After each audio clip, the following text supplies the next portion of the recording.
Hey, good morning, everyone. So I'm Kristine. I'm actually going to kick us off today with our conversation.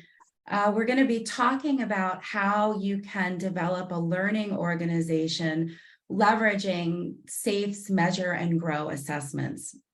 Now, not only am I an SPC with Agile Rising, I'm also a graduate student here in Phoenix at Arizona State University.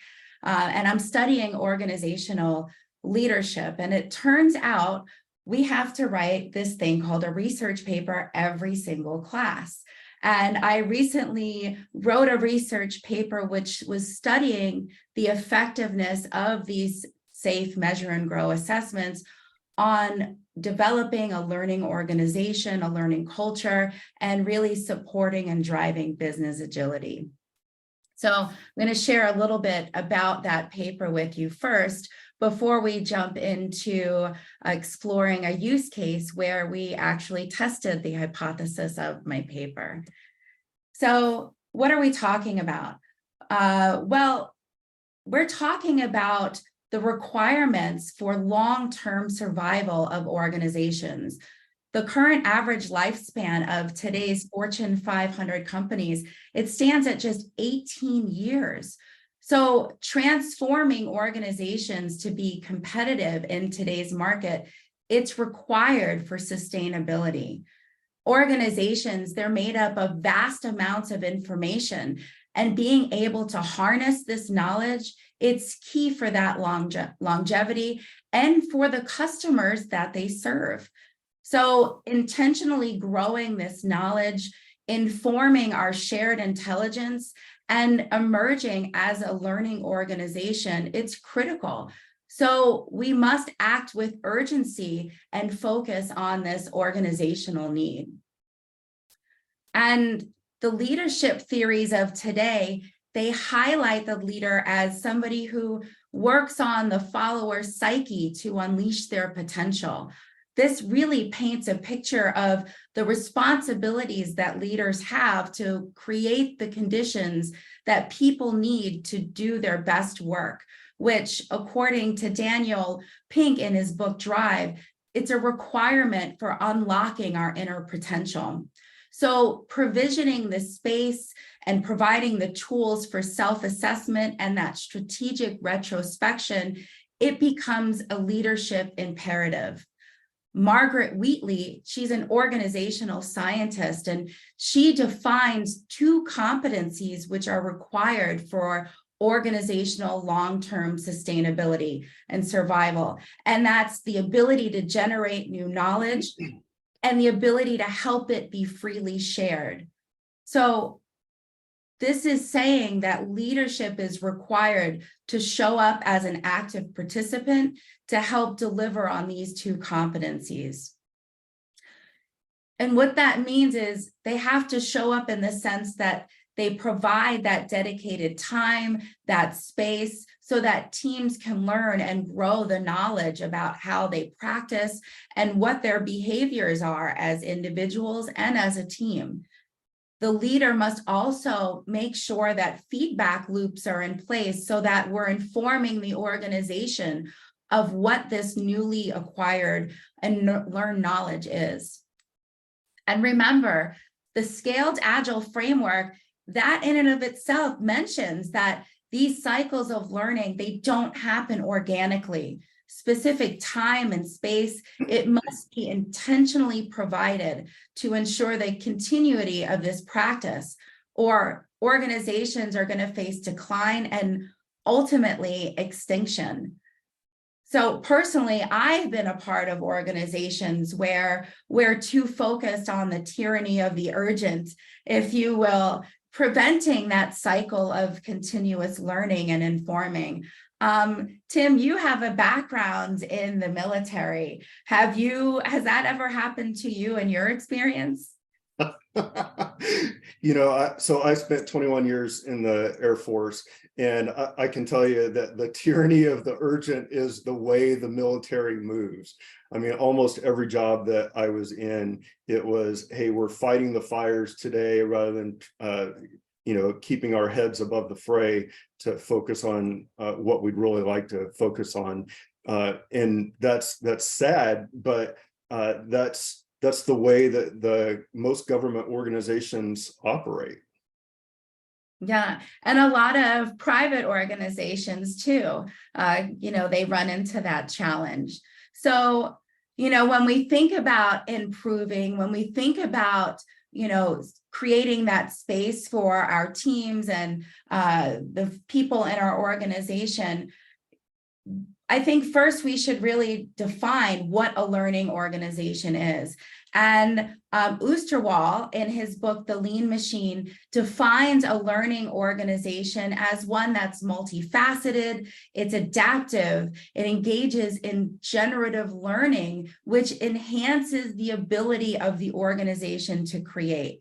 And a learning organization, it's comprised of two dimensions: organizational knowledge and organizational intelligence. So we have a learning organization informs the organizational intelligence, which builds the organizational knowledge, and it's a complete cycle of learning that gets created. So let's first talk about the first dimension of a learning organization, which is organizational knowledge. And this can really be summarized as a shared awareness on why we do what we do and tactically how we do it. And this is a key input for understanding how we approach our work, together with an understanding of the practices which we have in our tool belt to employ. And we use this knowledge as a guide to help us in delivering value to our customers.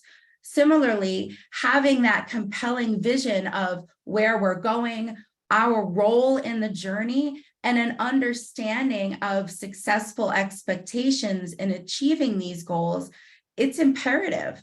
So the dimension of a learning organization, this organizational knowledge, when we engage in these practices, we build on the knowledge of the whole, ensuring that each person is aware of how they will deliver on the most strategic imperatives of the organization.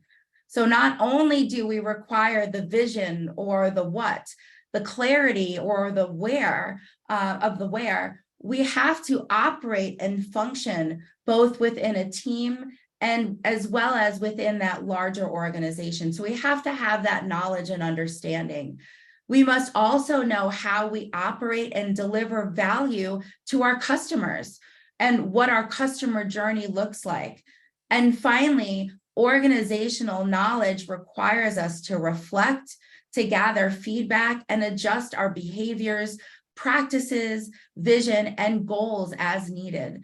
So developing that shared awareness on why we do what we do, how we do it, and creating the vision of where we're going as a team, it's a key output of the SAFE, Measure, and Grow assessment and that strategic retrospective process.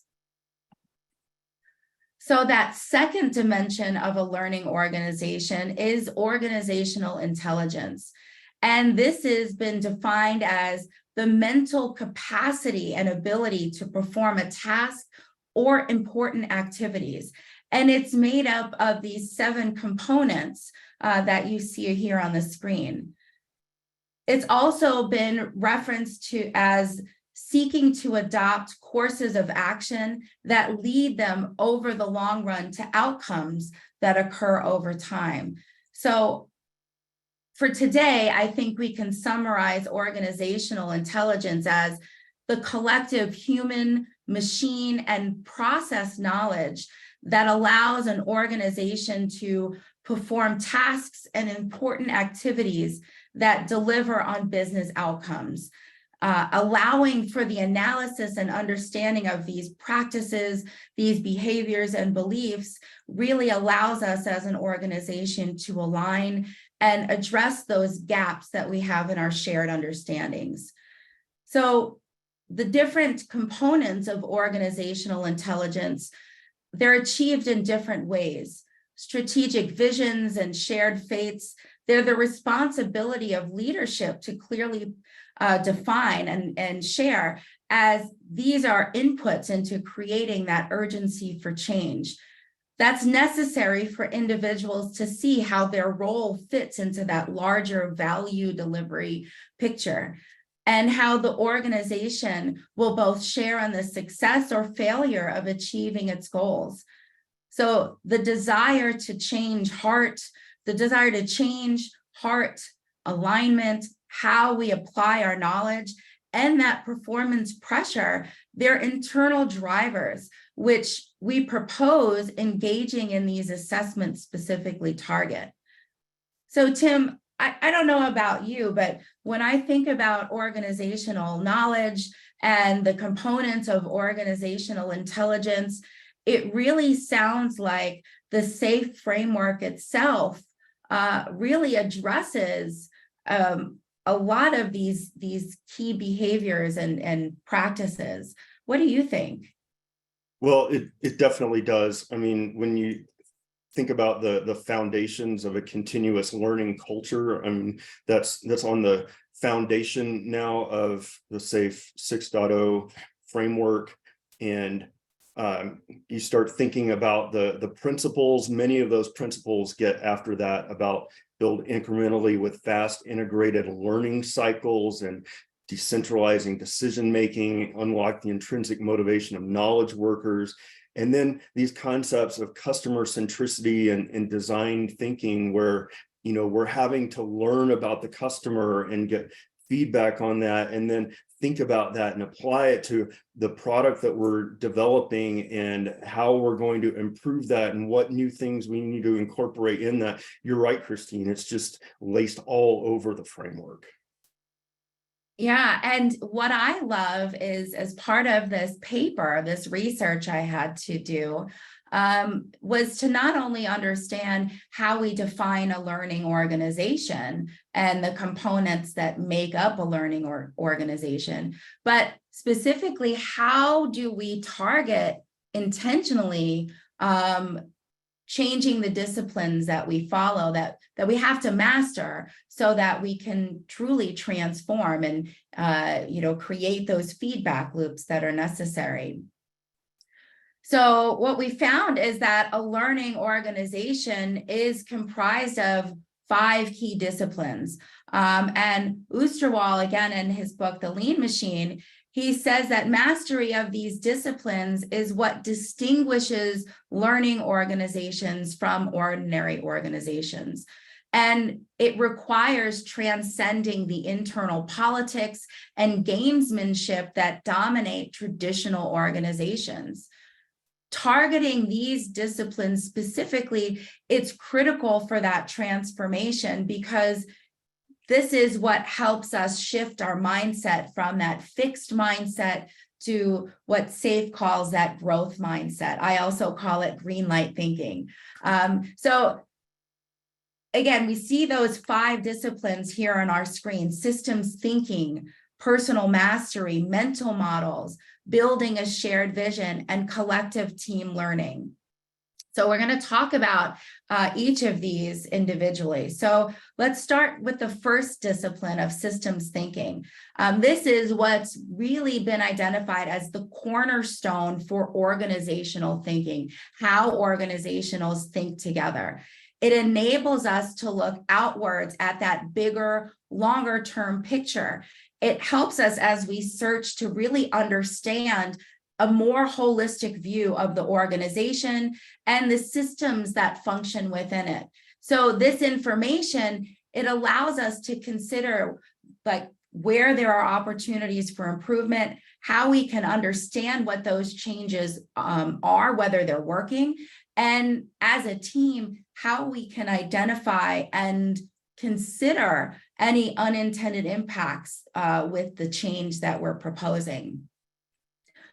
So next, we look at personal mastery, which is a discipline of continually clarifying and deepening our personal understanding of the world and exchanging openly our understanding of those unseen systems in which we operate. And we do that through better collaboration with others. And if personal mastery is defined as that desire to get better and better at something that matters, which Daniel Pink talks about in Drive, then it can be argued that the personal understanding of the world, which an individual functions within an organization, well, that's really important. And sharing this information openly in that strategic retrospective conversation, it builds both organizational intelligence and informs the organizational learning, because we're sharing how we believe we function in this system. The third discipline is mental models. And these are the assumptions, those generalizations, and the deeply held beliefs that influence how we understand the world around us. These are protected by protective barriers, and they require us to share how and why we think the way that we do. So it requires us to look inwards and look at our own beliefs and our own values. So this type of generative learning happens as we align on the true practices and behaviors of the team that we work within during the SAFE assessments. And it really builds that understanding of it breaks those preconceived understandings or beliefs that we may have about how we practice and engage in our work together as a team. That fourth discipline is building a shared vision. And that has the power to inspire, to motivate, to encourage experimentation and innovation, and to also encourage thoughtful risk-taking. It's also required so that we can build that longer-term vision about what the future could be. It's a critical part of that strategic retrospective process, because during that process, teams are developing their shared understanding on how they work together and thinking about future ways of working better together. And finally, that last discipline is collective team learning. And that starts with open conversations, lowering our judgment, removing our assumptions, and engaging in that free flow of ideas, opening the team to forming new understandings of how we work together and building on our shared intelligence. This is what happens throughout the SAFE, Measure, and Grow assessment process, as teams really explore how they work together, learn what they don't know about each other, and open themselves to that thinking about the art of the possible. So, what my research paper is saying is that if we want to grow into a learning organization and be multifaceted, adaptive, engage in generative learning, and enhancing our ability to create and be innovative, then we have to address those 5 disciplines we just talked about. The systems thinking, the personal mastery, addressing our mental models, building that shared vision as a team, and engaging in collective team learning. So Tim, I don't know about you, but to me, the more I researched, the more I wrote on my paper, the clearer it seemed that these SAFE, Measure, and Grow assessments, they really do seem to target these key disciplines. What do you think? Well, I think that's certainly what they say, but I know we'll talk about this more as we go along, but, we wondered in the organization for our use case, would that really play out or not? And so, it's going to be interesting as we look at that use case as, what happens in an organization. Are they going to be able to change their mind, their mindset from the way that they've always done it, to begin to incorporate some of these concepts that you were talking about in your paper? Yeah, absolutely. And so let me stop talking so I can turn it over to you, Tim, to share in our use case. But before I do, let me just let me just share what my hypothesis was in my paper. So my hypothesis was that the safe, measure, and grow assessments and that strategic retrospective process, those conversations, that they impact not only those 5 disciplines of a learning organizations, but those 2 competencies that Margaret Wheatley shared are required for long-term survival, so that if they help to grow organizational knowledge and freely share that information, growing organizational intelligence. And we recently tested that hypothesis, as Tim mentioned, at a use case at a large government aerospace agency. And Tim is going to take it over from here and start to share those details. Thanks, Kristine. So, Kristine presented a lot of the theory here, and we were really interested, as I mentioned, to see how would this actually play out with a real organization. And if you spent any time in the government, you realize that they can really be their inertia can get in their way of progress. And so we wanted to see, well, if we introduce this concept of a measure and grow assessment and taking a strategic look at themselves, what would that do to them? Would it spark any change in the way that they were approaching their solution development? So let me talk to you a bit about our use case. First of all, we ran this use case with a large government aerospace organization. The people in that organization, there are about a couple hundred folks, give or take, that were part of our Agile organization. And many of them had been a part of the organization for a long time, both civil servants and contractors. And when I say a long time, there's a significant percentage of folks that had been there over 10 years, some of them 20 to 30 years. And so they had seen changes come and go. And this is just the latest change. And how would that, how is this going to impact the way that I do my job? Is it really going to make a difference? So our goals as we went through this was, first of all, to implement the Agility Health platform. We used Agility Health and their platform to run this assessment with the organization. The safe, measure, and grow assessments are native to the Agility Health platform, and so it gave us a great way to run the assessments and then also to do some analysis on those as well. Secondly, to identify a roadmap for implementing the safe, measure, and grow assessments. We didn't want this to be a one and done thing. We wanted this to really become part of their culture. And so we wanted to develop a roadmap of what that would look like going forward. And then finally, we wanted to measure the impact on innovation and business agility. And this is where the rubber meets the road, right? So first of all, did the assessment actually drive more innovation? The fact that we actually went through this, did this change the way that they approached the way that they did their job? And, we wanted to see, as Daniel Pink said, were leaders creating the conditions for people to do their best work?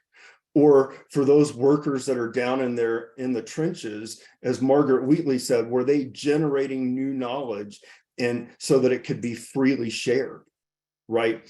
And then going back to the safe foundation and principles, were they beginning to inculcate those tenets of relentless improvement and innovation into the way that they approach their work?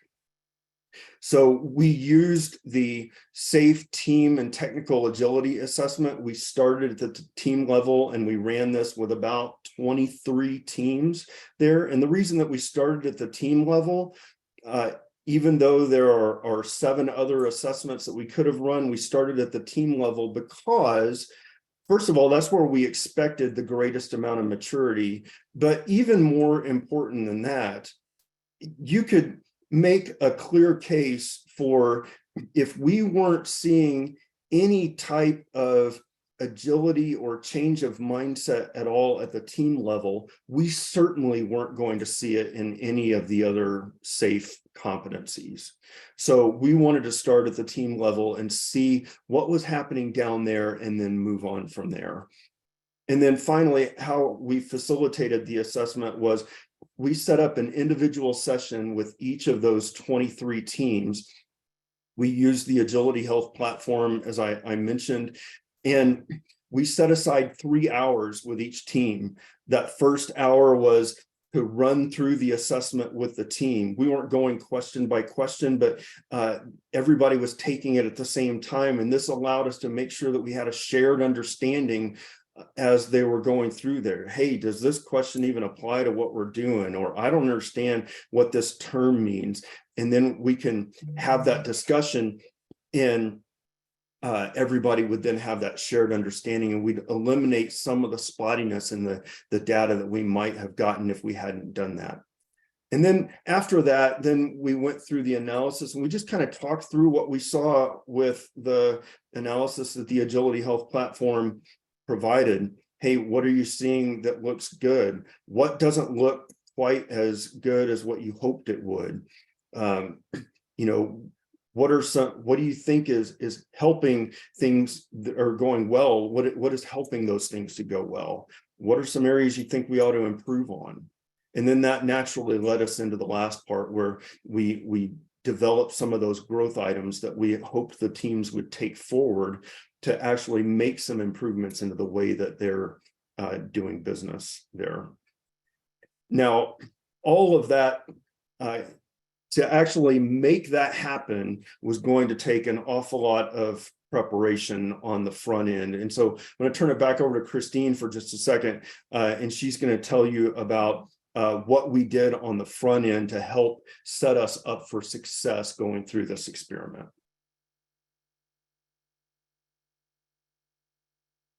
Yeah, as Tim said, this implementation of the Agility Health platform, it took a lot of planning considerations.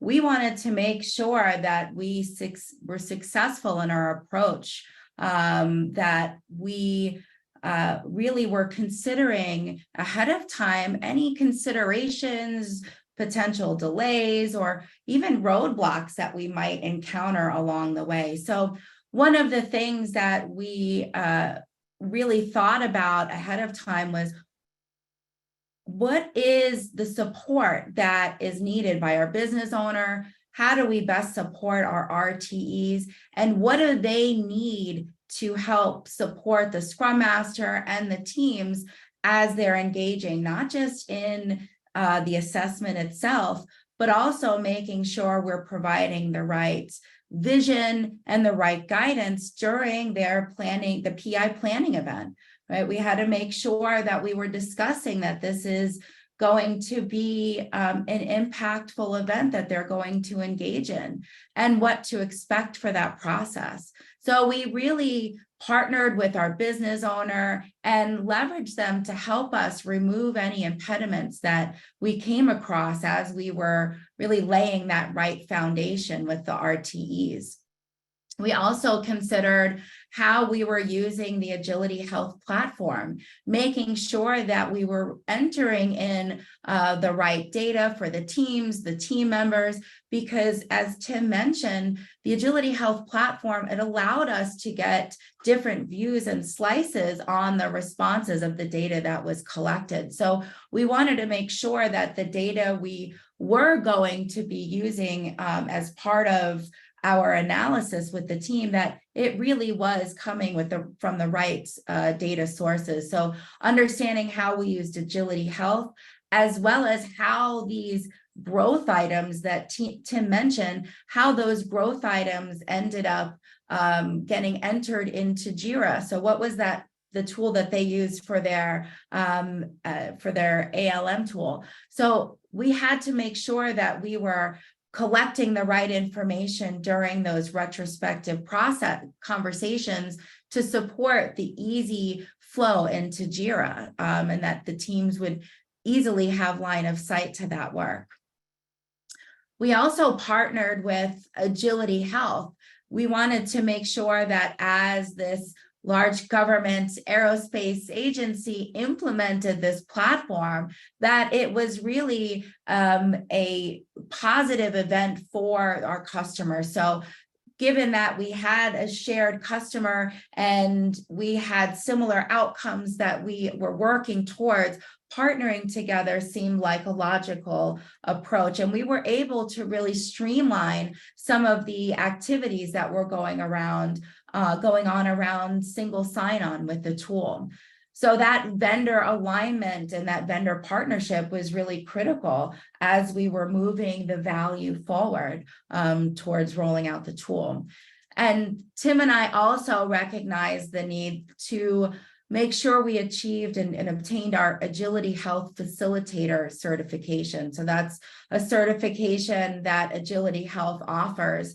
And this was important because we wanted to make sure that we were using the tool in the right way. We were helping to guide the conversations in the right path forward so that we achieve the objectives of the assessment and really leverage that platform in a robust way. So as we were thinking about that pathway forward, we wanted to make sure that we as coaches, as SPCs, that we had all the right tools in our tool belt to be successful in our facilitation efforts. Okay, so we wanted this to be an interactive kind of webinar with a little bit of dialogue. And so if you have questions along the way, please post those in the Q&A piece here. But part of that dialogue, we wanted to start off with a poll and see about your experiences as well. And so the first question that we have for you today is, who has taken or facilitated one of these safe, measure, and grow assessments? Have you done that? Yes or no?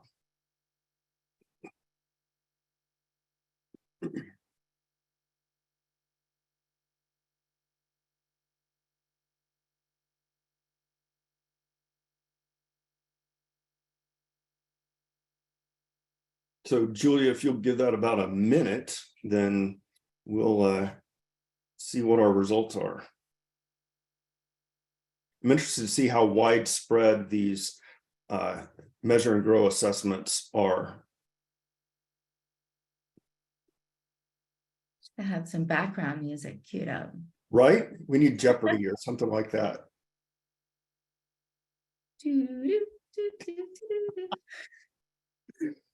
All right, so we've got about a 1/3, 2/3 rough split there, where about a third of you have said you've taken or facilitated one of these, and about 2/3 said no. So for those that haven't taken one of these, then I'm interested to hear what your thoughts are. Why you haven't taken one of these? Have you just not taken one, or has there been some hesitancy in that? And so as we go on and talk about what we actually observed as we began these assessments with the teams, Kristine, you can go on to the next slide if you want. The first thing was some hesitancy there. I had one team that said, you know, Tim, you seem like a really nice guy, but we have brought up these issues several times before and they just haven't gone anywhere. So, you know, there was this hesitancy and this lack of trust that anything was going to come of these growth items if they took the time to bring them up. But you know, we worked through that a little bit, and I said, hey, let's just try this and let's go with it. And the teams did, they embraced it. So there began to be some transparency showing the reality of their current situation and what they were wanting to achieve. many of the teams where, Kristine and I thought, I don't know if this is going to work, maybe too many of these folks are just hardened in their ways and, not willing to change. Well, actually, what we found was that many of the teams understood the principles of SAFe in a general way, but they hadn't been able to actually see the fruits of that come out of that for various reasons. And so they began to express what they really wanted to see, but hadn't been able to see that yet. And so they began to then put their trust in us as coaches, because we told them, hey, we will be your advocate with leadership to help make this happen. Leadership has already expressed a desire to make this a part of our culture. And so collectively, we all want to jump in on this and be a part of this solution. And so if you will be a part of this and jump on board with us, we will be your advocate with leadership to help make sure that you're given the time and the space to work through some of these growth items here. Kristine, you want to talk about the other two? Yeah, one of the things that we hadn't touched on yet was really related to one of the competencies that we talked about for long-term survival, the free sharing of this newly gained information. And part of this this process is that after we executed the assessment with all of the teams, we did an art level readout to the art leadership and stakeholders. And then we had a rolled up bigger leadership readout with all of leadership from that space in the organization. And we didn't share any of the individual team specific results. Those were all confidential. But what we did share were the themes that we observed from those facilitated assessments, as well as a list of growth items that the teams identified that they needed help from leadership on. So these may have been roadblocks to, implementing automation software, to needing training. These were things outside of the team's reach. And what we found is when we shared these things with leadership, we observed a sense of servant leadership that we hadn't yet had an opportunity to see.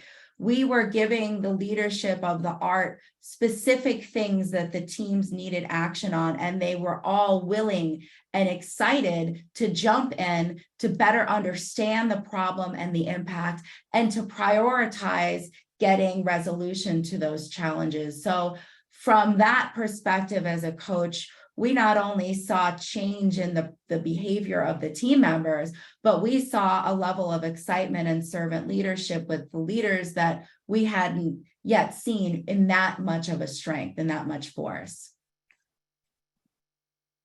So that actually brings us to our second question of our webinar.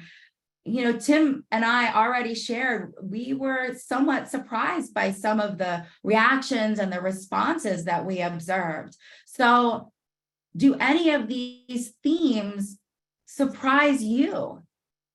I want to hear a little bit more about your thoughts. All right, so what we're seeing here is that almost everybody said that these themes didn't surprise them at all. That if you guys went into one of these assessments as a facilitator or an organization to do one of these assessments, that you pretty much would expect to see these same themes, the hesitancy, and hopefully some of the other more positive things that we began to see as well, that groups would really open up and begin to trust the facilitator, that they would help the organization move through some of these issues. So now the moment you've all been waiting for, let's talk about what we actually saw after the fact. What's changed since our experiment? Did our hypothesis prove true or not? Well, the first thing we saw was the beginning of a sea change in looking for ways to include innovation. You know, before, the groups were very much focused on their task of the day, the tyranny of the urgent. And we don't have time to include any of this innovation stuff. Sure, we'd like to do that, but we don't have any time for that. Well, what we began to see was that teams were beginning to actually take on these growth items that we had crafted for them as part of their agility health assessments there. And some of the teams, in fact, had actually completed their growth items before the end of the PI. And pretty much every team had included at least one growth item into their PI plan for the next PI. And some of those teams that had finished growth items already were generating new growth items for the next PI. That was something that we had never seen before. They were starting to take responsibility for their own process improvement there. The second thing that we had was that the demos began to improve. You know, I'm sure many of you have seen in organizations, especially early on in their transformation, where the demos are just aren't what you as a coach might hope that they would be, right? Well, you know, we worked on this and this, and we applied some patches and stood up this server and fixed this defect. And, you know, there just wasn't a whole lot there.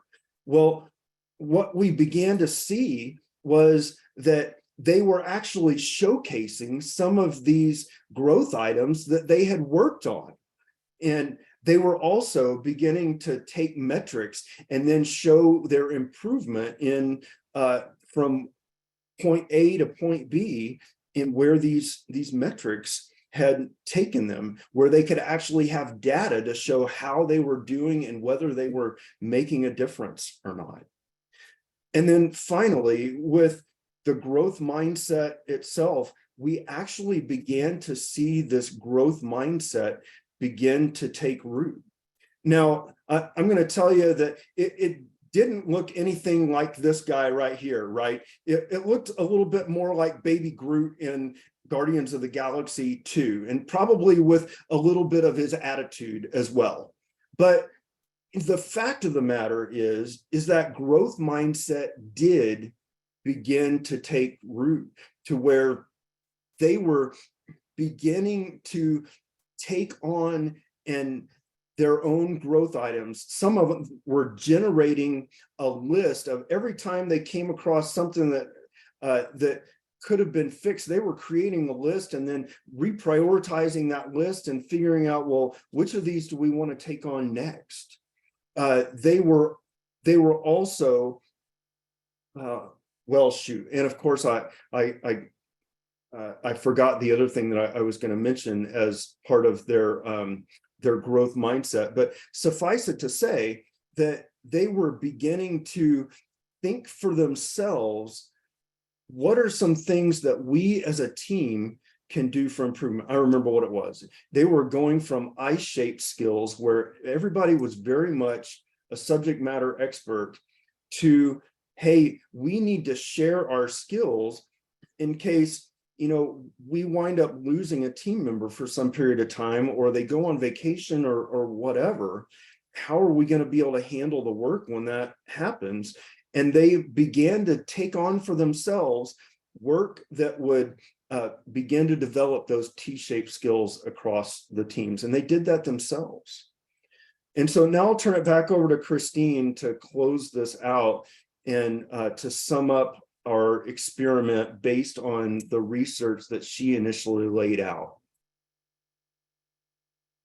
Well, so did the SAFE measure and grow assessment, did, you know, our hypothesis is that this assessment, the strategic retrospective process, that they really drive the two components required for long-term organizational sustainability, right? The generation of knowledge and the free sharing of it.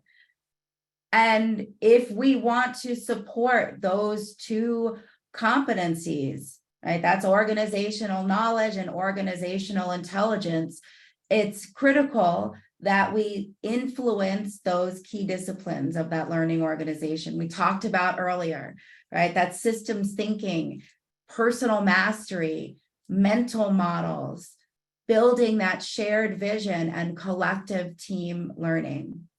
Now, as part of my research, I did prove my hypothesis true. I do believe that practicing safe and engaging in not just the assessments, but again, those conversations, the alignment, that generation of shared understandings, it really does build a growth mindset, and the feedback loop back to leadership enhances the entire system and really builds on that organizational knowledge. So I'll leave you guys to really come up with your own thoughts and assumptions about whether you feel that it does have this impact. But in my paper, I proved myself right. So Kristine, I'll jump back in here for a second before we jump to Q&A and just say, you know, I mentioned that I was skeptical of how successful this was going to be when we first went through this, but we did see success, in fact. And, you know, I believe that this would work in almost any organization, although one of the keys was we did have some pretty good leadership support when we started this. But the fact that we were able to show that the teams were self-aware of the problems throughout the organization, the same problems that were being discussed at the leadership level as well, really kind of helped to feed this too. And so I think that this could be done in pretty much any organization, and you would begin to see some benefits as long as there's the time and the space to begin to insert some of these growth items into the backlog for work. Yeah. Tim, one thing that you didn't touch on when you were sharing the start of our use case, right, setting that stage, is I know we started with the same safe team and technical agility assessment. Does your longer term strategy include incorporating others?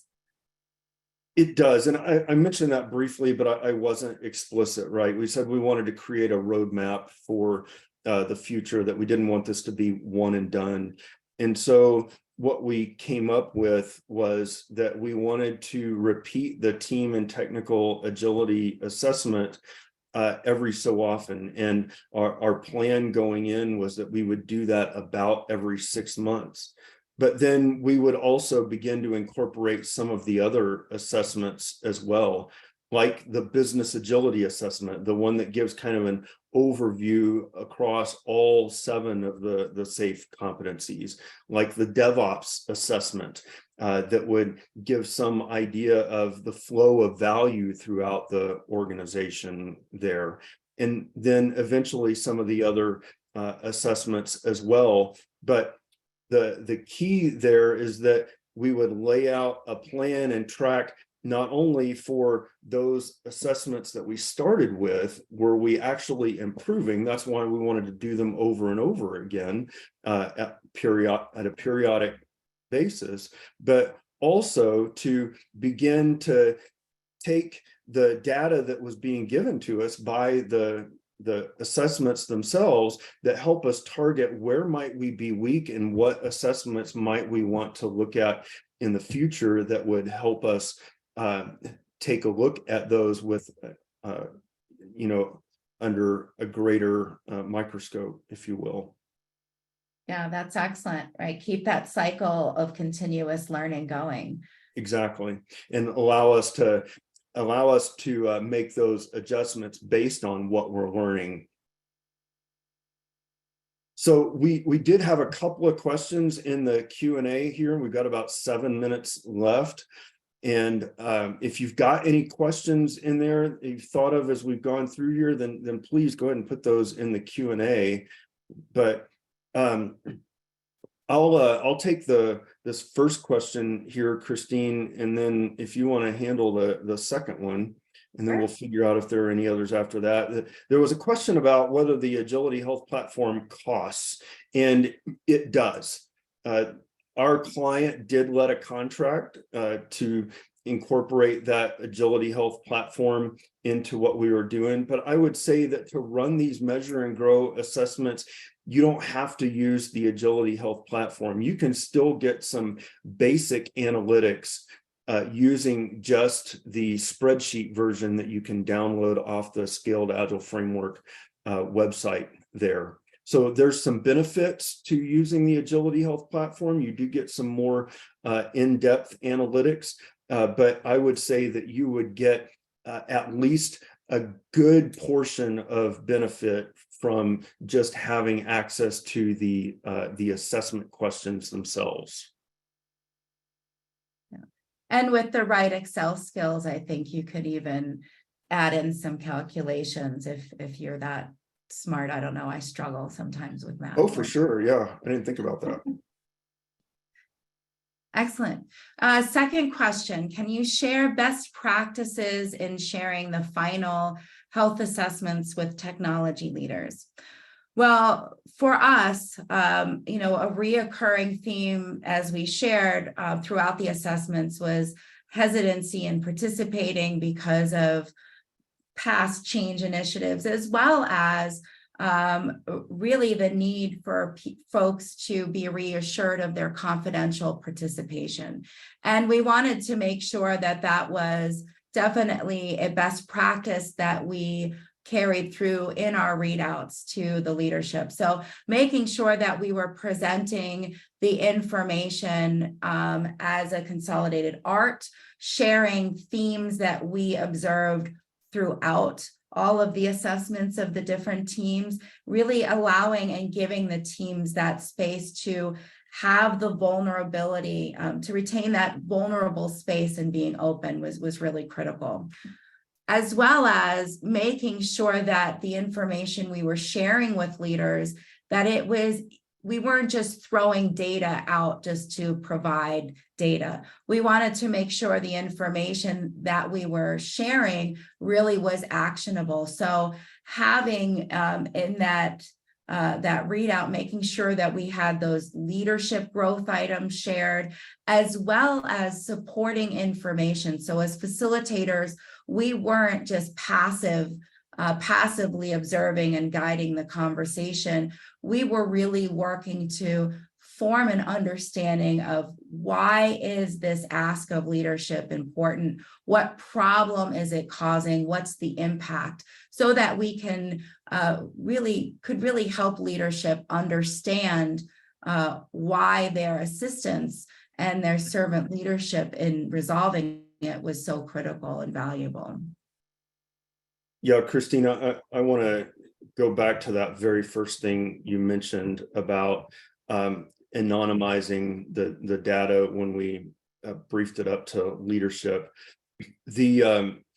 We were very transparent with the teams as we went through this is what is going to be shared with leadership. This is what is not going to be shared with leadership. And basically, we told them that the conversations we have, the specific attributions of growth items for the teams would not be shared with leadership, but it would all be rolled up and anonymized at the art level for leadership briefouts. And we think that helped build that trust that we had with the teams to have those open and honest conversations with the teams. And to leadership's credit, they didn't ask about specific teams either. And we thought that was really nice as well. And they took the growth items that we had passed up to them, the organizational growth items, they took it in stride and said, yeah, this is really good. These are some things that we really want to work on, and we appreciate the teams being willing to express those to us as well. Yeah, we all want to know how we can help others and how we can help really improve how we work and where we work. So getting those specific things was really appreciated by leadership. Definitely.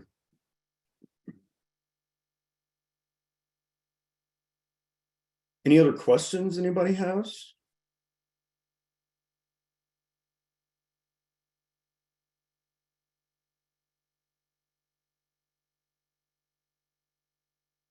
Well, I'm if you guys, I'm good with silence.